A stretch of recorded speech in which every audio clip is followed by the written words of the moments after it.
Hello, everybody.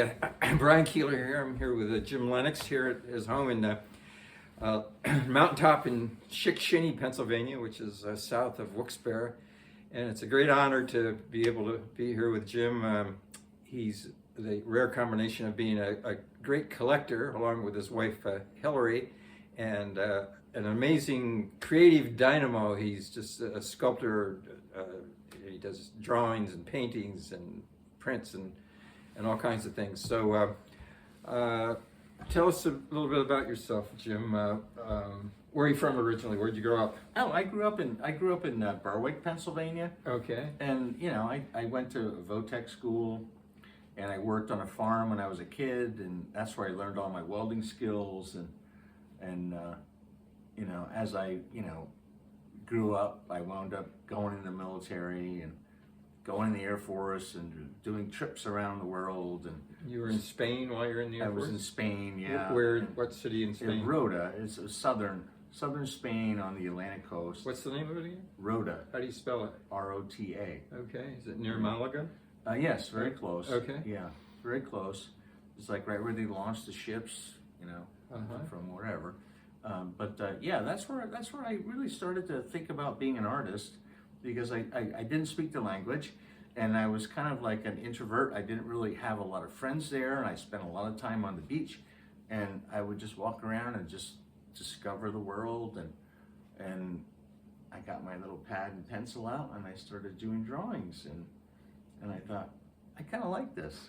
And just on your own, you didn't have any instruction No, in Spain? that's when I started, yeah. And how about the museums? Did you have an interest in the museums in Madrid or elsewhere at that time? I never made it to Madrid. I went to Sevilla, and I went to the big Greek, there was a Greek Colosseum thing, whatever. Went there, really enjoyed that, stole a brick from the Greek Colosseum. It was just laying on the ground. I took it, shoved it in my pocket, brought it home. It's here somewhere in the collection. So it's an ancient Roman brick. It's an ancient Roman brick. It's here somewhere. Who the hell knows where? But yeah, I mean, it just. But I mean, it was kind of like it was an experience of self-realization. That's when I started. I thought, I'm going to do something creative. I'm not just going to get a job. That's it. I'm just going to do something creative when I get out of the military. And that's where it all started. And then you went to Wilkes to study formally with Herb Simon? Yes. Yeah, after I left the military, I wound up getting a job at Wilkes, and that's, I still had the art thing in the back of my mind, and I started taking art classes. I think Richard Fuller was the first instructor I had. And what did he teach? He taught the basics, the basics of drawing and color and design. Color and design, I think it was called. And it was a beautiful course. And, knowing Richard Fuller, I don't know if you know Richard, but I do. He passed away, obviously, but he was such a stickler. I mean, he was like tight. Everything had to be exactly. Ooh, you can't make a line. Oh, if that line goes past there, you're going to get a C.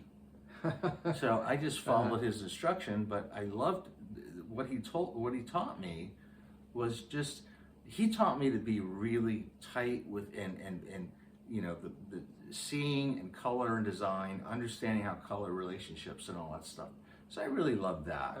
And then I took, I thought, oh, I'm gonna take some 3D classes. So then that's when I went back to Herb, and I worked with Herb, and he was just an amazing, he's one of my mentors. I love the way Herb works and how he thinks, and I have several of his works here in the house, and he was one of the best, for me, instructor-wise. And then one of the people that really inspired me, because I was always really tight. Everything I did was tight. After Richard Fuller, everything I did was like so tight. It's like, oh, don't make a mistake, make it all perfect, and go slow, and don't do it. And there was a woman named Lori Kerrigan who was an adjunct, and she taught sculpture. And I took her class, and she just came right out and told me, she goes, loosen up, loosen up. Even in sculpture, It's like, she's like, just loosen up. Don't worry about it. And you talk about sculpture. Was it a traditional, realistic, figurative sculpture, or A little bit of everything. Yeah, okay. a little bit. Like with her, it was like, all right, everybody make a plaster form and pour the plaster into the form, and it was just like, almost like for non-majors, I guess you would say it. Mm-hmm. But when you got into this with Lori Kerrigan, it was more for artists, because they actually had a major. Wilkes had a major back then, Okay. and what were you an art major or? yeah, it's an okay. art major. Oh, okay. Yeah. And back then, see, it was art major. We had a lot of art students, so it was a lot of collaborative work together. And of course, you'd have, a certain group that I don't want to follow the rules. I want to do it my way. And I followed the rules, but at the same time, I got instruction from the professor that just said, Jim, you got to loosen up. Don't worry about it. Just do your thing. Yeah, and so that's. did you heed their advice? Yes, I did. Yeah, and it was for me. And to this day, I always think about that advice. It's like sometimes you got to be tight. Sometimes you have to really loosen up and just be free flowing and just say, I don't care. Just make it. Yeah, nice. I can see a lot of relevance and corollaries between this and painting, like my own painting. Yeah. The same things apply there Yeah, too. yeah, And you- yeah. Don't you feel yourself sometimes that you're like I'm sure, because you're just a beautiful painter, but I'm sure sometimes you go like, Brian, no. Just look back and like give a stroke. Give a nice stroke and see what happens. Yeah, right? yeah. But like you said, there's a balance there too. Like I really love the work of Andrew Wyeth, who's very tight and controlled, and Yeah. other people like the German painters like Albert Dürer. Yeah. His printmaking and everything is really tight and Yeah. and refined and. Yeah, and I think it's the genre too. It's the same thing, It's like it depends on what you're doing. If you want to put a really like monster emotional quality into it, and you're not a particularly good artist like I am myself, and like I'm not, and sometimes you just have to throw in that couple swipes of nonsense that you don't know where it's going to go. Yeah. And it's so much fun. So, well, there's kind of the overview of Jim's background. We're going to take a tour now of his collection here at his home. And by the way, he built the home, he designed it and constructed it, did everything, right? The plumbing and the electronics. And, Oh yeah, I So did he's, everything myself. He's really a Renaissance man. I don't. So, I like to do everything. So myself. some of my favorite local artists, I can see one here. I see a Lou Pontone in front of me, and there's an Earl Lehman here, Yeah. and Yeah. there's a Mary Lou Chaburka portrait. We'll start behind me, a really wonderful depiction of Jim. So I'm gonna move the camera off the tripod here, and then we'll walk around. Okay, so Okay, let's go. I'm gonna You fire it up. turn this around here. Oops. We're still going on. Okay, so let's look at the Mary Lou one here. Tell us about this one here. Oh, do you have it? Yeah. Okay. Yeah. Yeah. Mary Lou.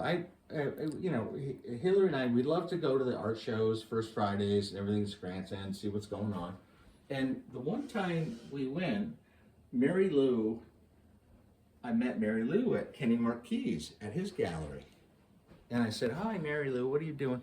And she's like, "Well, I'm doing this show. I'm doing all these big head portraits." I'm like, "Oh, really? Wow, cool."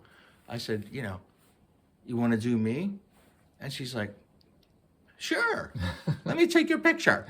So she got her little camera out, and she's like, "Don't stand right. Oh, wait a minute. Hang on a second." Okay. And I'm like, okay. 2 years later, I just didn't think it meant anything. I just thought, well, she was just being nice to me. 2 years later, we went to her show of the big head portraits, and there I was. How about that? And she never even told me. I'm just like, oh my God. let's segue to this one here. You said, do you think you might have got that at the Afro Gallery? Yeah, I think we bought that at the Alpha Gallery. Yeah. But It's a beautiful little painting, and I can't think of her name. There's a couple of women artists that I like, but she's got a stamp on it, but I don't know who it is. But I think it's a beautiful little painting. And the one above it, it's a And Scranton artist. that's yeah. Oh, gee whiz, it's got to have his name on here somewhere. Everybody knows him. But you got it at Rob Lettieri's. Yeah, I got that one at Rob Lettieri's show. And this little painting, this is a little Catherine LaSoyne. And this was one of our baby kittens that we nursed back to life, and we gave it to Catherine. And then Catherine made this painting of Mickey as he grew up. Nice. So that was really cute. So as you can see, it's just an incredible house here with a great collection. I see several of my own paintings here, but I see one here of an artist that I've known for many years, Mark Weber's painting here. Yeah, Mark Weber? Yeah. Oh yeah, I love that one. And where did you get that one? I worked with him. I worked with the artist to buy that one. Okay. And Mark actually, on the back of this painting, he gave me a beautiful drawing, like a sketch drawing of one of his paintings. It might actually be this, but it's on the back of the painting. And the reason we did this is because when I painted years ago, you know, we were so much into Barack Obama and all that stuff, so we painted a big giant field of Barack Obama's hope poster, and Mark came down. Well, he was so excited because he was with the campaign and the thing, and he got up. We were taking pictures. He got up and stood on my tractor hood and broke it. It smashed right down through because it was only plastic. So we did a trade. He gave me. I bought the painting, I think, and then he gave me the drawing as a trade. Yeah. I see a couple of my paintings. There's one of mine up there. It's a Susquehanna River painting. Oh, I know right where that is. It's the mouth of the Towanda Creek, and I did it on one of our group canoe trips. And that's Sharon Cosgrove right there. All right. Yeah, and this is Nina Davidowitz. Do you know Nina? I do know her. Yeah, Nina. Yep. Yeah, I just saw her at the Ever Art. And this is a Barbara Remington. Okay. Which is a beautiful little drawing. I mean, it's a watercolor. I'm not sure what it is, but it's beautiful. Yeah, and there's another one of mine up there. There's another Brian. Yep. I remember doing that one too. Yep. So it's nice to revisit. This is one of my favorites of Nina's. Oh yeah. That's one of my favorites. Yeah. I don't know what it is about it, but just the contrast, just it's just beautiful to me. Yeah, and here's a couple of James Penados's pieces. Oh yeah, I'm stuck with Penados paintings, but that's okay. I like his work. Another one, Jim's up there. Yeah, this is Rob Lettieri up here. A beautiful photograph there of Rob Lettieri's there. Yeah, and this is another Penados right here. Beautiful painting. Yeah, wonderful paint quality in those. And this is Jim's kitchen. He did the whole kitchen and designed it and built all the cabinets. And that's all Hillary's collection. She loves to collect people. She loves little people and characters, and she just collects them. And I am amazed that the cabinets haven't fallen off the wall yet. Yeah. Because there's so many. So here's another room here too. It's got this is one of Jim's sculptures here. Yeah, that's a copper piece, yeah. And there's another Brian up there. Yeah, there's another Brian Keeler up there on the top. It's the a bridge in Pittston. I forget which one it is. But here's an interesting one here too. Tell us about this one up here. Oh yeah, that's one of Mark Weber's students. One of his students back in the Marywood days, and I think Mark sponsored a trip to Italy, and his student, which I can't remember his name, I think it's signed somewhere, but I don't remember. But anyway, that was his take. It was kind of a narrative of how he felt, how the males treated the women in Italy. So he made the male a baboon, and the woman is they're having coffee or whatever, and she's being very standoffish, like, get away from me, you jackass, I guess. I don't know. But and this must be one of yours here? That's one of my pieces. Yeah, I made that for my father. It's a World War II, D-Day kind of thing. It has the stripes and all that. Yeah, and this is an Earl Lehman piece. Earl Lehman here. This is an Earl Lehman. Yeah, wonderful landscape there. Yeah, it's a beauty. Yeah. This one up here, it's really interesting because Hillary actually found that in a thrift store. Oh. But I know where it came from. Oh? It came from the Stickley estate out on 118 because my friend, one of my business partners, has the analog to that. Okay. And I'd love to find out who actually painted that. And I'm not sure, but it's a beautiful little Pennsylvania landscape. It looks like, kind of like from your perspective up in Wailusing, Yeah, looking it down. does. Yeah, it does look like a Susquehanna Valley kind of painting. Yeah. Let's walk back into that big room that we missed back here. So Okay. we're going to head into the. I know, there's so much to see, you know. It's like, Yeah, and this is one of your pieces here too. You know, the Breath of Crows right here, Uh-huh. steel. Okay. Yeah. So we're going. Lots of, we have some, what's his name? Oh, Dennis Corrigan. Oh, Dennis Corrigan there. Dennis Corrigan, Dennis Uh-huh. Corrigan, Dennis Corrigan. Okay. And here's my, you know, I told you about the woman Lori Kerrigan, Yeah, but. and that she was one of my inspirations. She did that portrait of me right there. Oh, Yeah, Lori. nice. And I've lost touch with her. I have no clue where she is now, but. And we're into the main living room here, and Oh, the main. And this is a- fireplace room. this the one we're looking at here is another Mary Lou Cheburka painting here. Yeah. This is, you know, as we spoke before, this is what I call the narrative, because you have Morris Mertz in the middle with his food plate and his drink, And I because see- he loved to go and eat at the AFA openings. And you have Peter, who is the owner of the building. Peter Couple. Peter Couple on the right, And Jim with the big Jordan. spot, and Jim Jordan. And according to Mary Lou, Jim Jordan, the way she painted him is because he was looking at the price list. And then Morris's companion, Charlie, is the guy with the hat. And it looks like Judy Ushock in the And then back. Judy Ushock is in the background, just making sure everything is working out for everyone. Yeah, and she was one of the founders of the gallery. Yes, Yeah. correct. And then the opening at the top, I don't know if you remember that opening. That at the window, top, yeah. that window, that's where I met my wife, Hillary. Oh, really? Oh, That's so where it's we developed our relationship at that point. Cool. Because we did a John Bromberg thing, Uh-huh. and we worked together on it. Oh, so you And actually it met was- there. That's where we met, yeah. Okay. So it's yeah. And And then then- we have, Okay. oh, there's another Sharon. Which- Sharon Cosgrove up on top. Oh, there. really? Wow. Yeah, it's a nice little Sharon Cosgrove.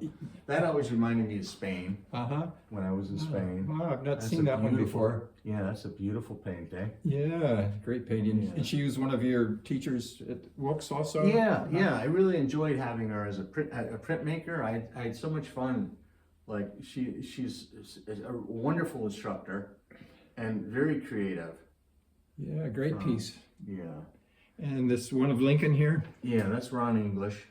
Okay. He's kind of like a, this was made for the 2008 Obama.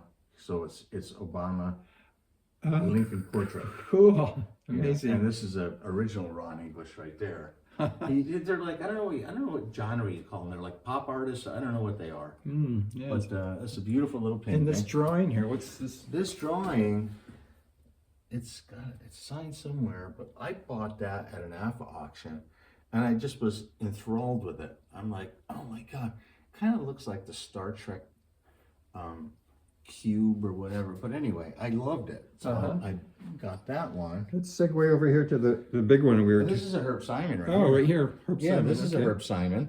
Nice. Big Herb Simon there. And how about this one here? This This is an artist. I forget his name. It's signed somewhere, but it's a cast piece. Okay. It's Yeah. bronze? No, it's cast iron, cast steel. Oh, Yeah. nice. You see, you got some arrowheads here. Oh yeah, it was some artifacts, and we actually found this piece here. Shard of pottery, is it? Yeah, it came out of. We bought a load of topsoil, and it came out of the load of topsoil. It was laying right on top. Wow. Piece of Native American Wow. pottery. Yeah. Fortuitous. And here's a Marshall Rumbaugh here. He Marshall just Rumbaugh. passed away recently, but a wonderful Yeah. wood sculptor from Dallas, Pennsylvania. And Yes, this is the Merrimack- master. He has pieces in the Smithsonian. Yeah. And it's Mayor McNulty of Scranton, Yeah. I believe. Yep. Because I Yep. remember. Yeah, because seeing he's the one that started Steamtown. That's why I think that's why Marshall did it. Uh-huh. Is because he was the creator of the Steamtown. Yeah. Yeah. And this is a herb Okay, another herb called Simon Kinky. piece there too. called Kinky. Okay, and we're moving over to this big piece here now. Oh, we were the John talking. Bromberg piece, yeah. And this is one you painted. Yeah, yeah. Oh, it was so much fun. Like as we discussed before, I did this as just kind of like an exercise for the kids when we went to one of John's shows up at Lakewood, and I thought, well, I'll just make something for the kids. And I took all my crap painting, all the paint that I had, and I made a basic outline of the drawing and just let everybody paint it. And they had so much fun doing it. And then when it was all done, said and done, I brought it home and then I fixed it up a little bit. You can still see some orange paint and some brown, and some places somebody wrote Jonas down there, and I saved that. But it's so much fun.